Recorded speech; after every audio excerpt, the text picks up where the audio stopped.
Now, the rest of the story. For years, no New Yorker could pass the old Trinity Church on Wall Street without thinking of William.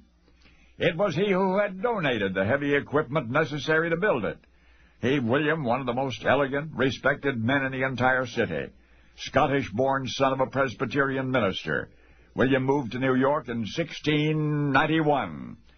The ladies about town were mad for him. One beautiful one named Sarah married him. They lived in a fashionable neighborhood in an impressive stone house a block east of Hanover Square. Their wealth and taste was reflected in their possessions, in their fine imported furnishings, in their handsome wine cellar, in their almost 9 pounds of silverware, in their huge Turkish tapestries, said to have been the first ever seen in New York.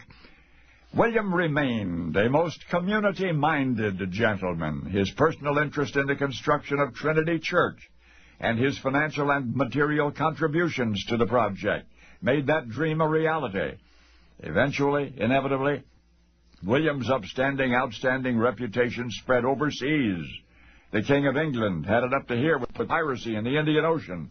Somehow he declared these predators must be crushed, and the innocent British merchant they victimized must be protected. Well, the king challenged Privy Council members to find somebody honest enough and brave enough and resourceful enough to lead an expedition against the dreaded pirates, and the search for such a hero ended abruptly with the suggestion of New Yorker William.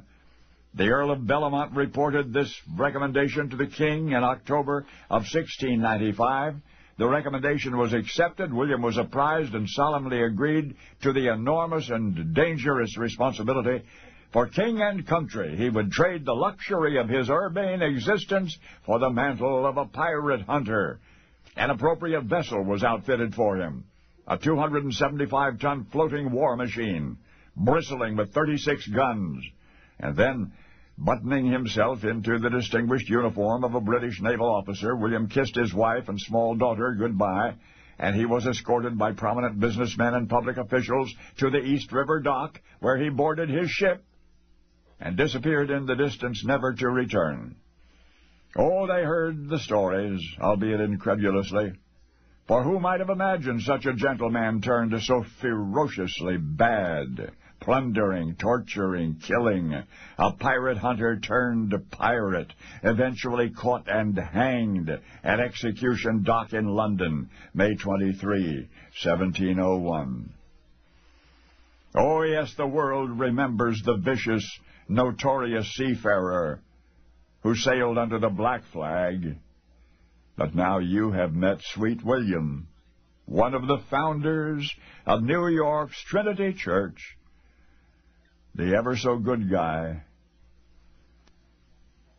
who became Captain Kidd. And now you know the rest of the story.